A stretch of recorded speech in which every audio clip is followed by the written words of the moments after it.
Hello అండి, welcome to సులితాస్ kitchen అండి. ఈరోజు సులితాస్ కిచెన్లో మనం చూడబోయే ఇంట్రెస్టింగ్ హెల్తీ డిలీషియస్ రెసిపీ ఏంటంటే ఎగ్ గ్రేవీ కర్రీ అండి. మనకి చాలా రుచిగా ఉంటుంది. ఒక్కసారి చేసి పెట్టామంటే పదే పదే అడుగుతూ ఉంటారు. ఇది అన్నం, రోటీ, చపాతీ, పుల్కా అన్నిటిలోని కూడా చాలా రుచిగా ఉండే కర్రీ అండి. సింపుల్గా మనం ప్రిపేర్ చేసుకోవచ్చు. ఎలా ప్రిపేర్ చేయాలంటే ఈరోజు మన సులితాస్ కిచెన్లో మనం చూసేద్దాం.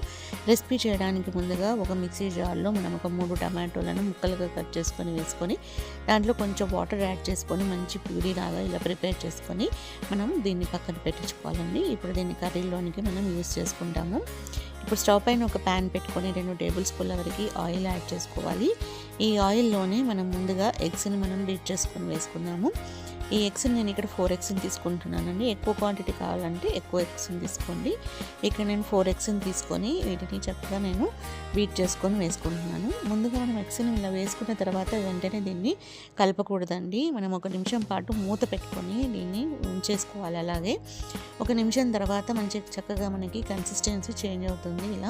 ఇలా చేంజ్ అయిన సమయంలో మూత తీసి మనం దీనిపైన కొంచెం పెప్పరు, చిటికెడంత పెప్పరు, చిటికెడంత సాల్ట్ని యాడ్ చేసుకోవాలి. ఇలా కొంచెం సాల్ట్ని అంతా స్ప్రింకిల్ చేసుకోవాలి. ఇలా సాల్ట్ని అంతా వేసుకొని ఇవి చక్కగా మనము బీట్ చేసుకోవాలి. ఇప్పుడు ఎగ్స్ అంతా కూడా మనం వేసేసుకున్నాం కదా, చక్కగా స్పూన్తో ఇలా కలుపుకున్నామంటే మనకి ఎగ్ పొరట అనేది రెడీ అవుతుంది. ఇలా మనం ఎగ్ పొరటను మనం చక్కగా కట్ చేసుకోవాలి. మరీ పెద్దగా కాకుండా చిన్నగా కాకుండా ఇలా ముక్కలుగా ఎగ్ పొరటను ప్రిపేర్ చేసుకొని పెట్టుకోండి.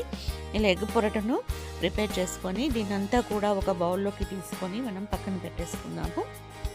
ఇప్పుడు ఈ ఎగ్ పొరటుతోని మనం చక్కగా గ్రేవీ కర్రీని, మసాలా కర్రీని ప్రిపేర్ చేసుకోవచ్చు. ఇప్పుడు ఇదే ప్యాన్లో మనం ఒక 2 టేబుల్ స్పూన్ల వరకు ఆయిల్ని యాడ్ చేసుకొని 1 టేబుల్ స్పూన్ సాజీరా అండి, ఇది జీలకర్ర కాదు. మనం నాన్ వెజ్లో సాజీరా వేసుకుంటే మనకి టేస్ట్ అనేది బాగుంటుంది. 3 ఇలాచీలు, 2 లవంగాలు కూడా యాడ్ చేసుకోవాలి. ఒక చిన్న చెక్క, 4 పచ్చిమిర్చిని చిన్న ముక్కలుగా కట్ చేసుకొని ఇందులోనికి వేసుకొని కొంచెం దూరగా మనకి వేగిపోయిన తర్వాత దానిలోనే ఒక 2 ఆనియన్స్ని ఇలా చిన్నగా ముక్కలుగా కట్ చేసుకొని వేసుకోవాలి. ఏ కర్రీలోకైనా మనం ఆనియన్స్ని కొంచెం చక్కగా మనం ఫ్రై చేసుకున్నామంటే టేస్ట్ అనేది బాగుంటుంది. సో ఆనియన్స్ని ఇందులో కూడా చక్కగా మనం ఫ్రై చేసుకోవాలి. మూత పెట్టుకున్నామంటే తొందరగా మనకి ఫ్రై అయిపోతాయి. ఇలా ఆనియన్స్ కొంచెం మనకి ఫ్రై అయిపోయిన తర్వాత దీంట్లోనే మనం కొంచెం కరివేపాకును యాడ్ చేసుకోవాలి. ఇదంతా కలిసేట్టుగా ఇలా కలుపుకొని మనం దీనికి సరిపడినంత సాల్ట్, దీనికి సరిపడినంత మనం టర్మరిక్ని వేసుకోవాలి. ఇక నేను ఒక 1/2 టేబుల్ స్పూన్ టర్మరిక్, అలాగే 1 టేబుల్ స్పూన్ వరకు అల్లం వెల్లుల్లి పేస్ట్ని కూడా యాడ్ చేస్తున్నాను. అల్లం వెల్లుల్లి పేస్ట్ కూడా వేసుకొని ఈ పేస్ట్ అనేది కొంచెం పచ్చివాసన పోయే వరకు ఇలా కలుపుకోవాలి. ఇదంతా ఇలా చక్కగా మిక్స్ చేసుకొని దీంట్లోనే మనం ముందుగా ప్యూరీ చేసి పెట్టుకున్నాం కదా టమాటోస్ని, ఆ టమాటోస్ని మొత్తం ప్యూరీని ఇందులోనికి యాడ్ చేసుకోవాలి. ఈ టమాటో ప్యూరీ చక్కగా పోపుకి పట్టే విధంగా ఇలా కలుపుకొని దీనిలో ఉన్న పచ్చిదనం అంతా తొలగిపోయే వరకు దీనిపైన మూత పెట్టి మీడియం ఫ్లేమ్లోనే 1 నిమిషం పాటు దీన్ని కుక్ చేయాలి. 1 నిమిషం తర్వాత చూస్తే చూడండి, టమాటో ప్యూరీ పచ్చిదనం అంతా తొలగిపోయి ఇలా చక్కగా దగ్గర పడిపోతుంది. ఒకసారి ఇదంతా ఇలా చక్కగా కలుపుకోవాలి. ఇలా కలుపుకొని దీనిలో రుచికి సరిపడినంత ఉప్పు, రుచికి సరిపడినంత కారము, అలాగే కొంచెం గరం మసాలాని యాడ్ చేసుకోవాలి. రుచికి సరిపడినంత సాల్ట్, అలాగే కారము, కొంచెం గరం మసాలా వేసుకొని ఈ ఉప్పు, కారము, గరం మసాలా ఈ మనకి ప్యూరీకి పట్టే విధంగా ఇలా అంతా కలుపుకొని మూత పెట్టుకొని కుక్ చేసుకోవాలి. ఈ ఉప్పు, కారము మనకి మసాలాలంతా చక్కగా ఈ టమాటో ప్యూరీకి పట్టేసి ఇలా చక్కగా రెడీ అవుతుంది గ్రేవీ.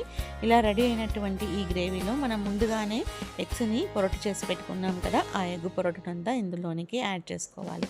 ఇలా ఎగ్ పొరటునంతా ఇందులోనికి వేసుకొని ఇలా అంతా చక్కగా కలుపుకున్నామంటే ఈ ఎగ్ పొరటుకి మొత్తం కూడా ఈ గ్రేవీ అంతా చక్కగా మిక్స్ అవుతుంది. ఇలా మిక్స్ అయిన సమయంలో మనం మూత పెట్టుకొని మరొక నిమిషం పాటు దీన్ని కుక్ చేసుకోవాలి. 1 నిమిషం పాటు మీడియం ఫ్లేమ్లో కుక్ చేసామంటే చూడండి ఎంత మంచి చక్కటి కన్సిస్టెన్సీ వస్తుంది. పైన కొత్తిమీర, పుదీనా, స్ప్రింగ్ ఆనియన్స్ ఏవైనా మనం ఇందులోనికి యాడ్ చేసుకోవచ్చు. ఇలా అంతా ఒకసారి కలుపుకున్నామంటే చక్కగా మనకి ఎగ్ గ్రేవీ పొరటు కర్రీ రెడీ అయిపోయినట్టేనండి. దీన్నంతా స్టవ్ కట్టేసి ఇలా ఒక బౌల్లో కానీ ప్లేట్లో కానీ సర్వ్ చేసుకోవడమే ఆలస్యం. చూసారు కదా, మీరు కూడా ఈ ఎగ్ పొరటు గ్రేవీ కర్రీని చక్కగా రెడీ చేసుకోండి. ఈ రెసిపీ మీకు తప్పకుండా నచ్చింది అనుకుంటాను. నచ్చినట్లయితే తప్పకుండా ట్రై చేసి చూడండి, లైక్ చేయండి, సబ్స్క్రైబ్ చేయండి, కామెంట్స్ని కూడా షేర్ చేయండి, వీడియో చివరి వరకు కూడా వాచ్ చేయండి. ఓకే అండి, థ్యాంక్ యూ.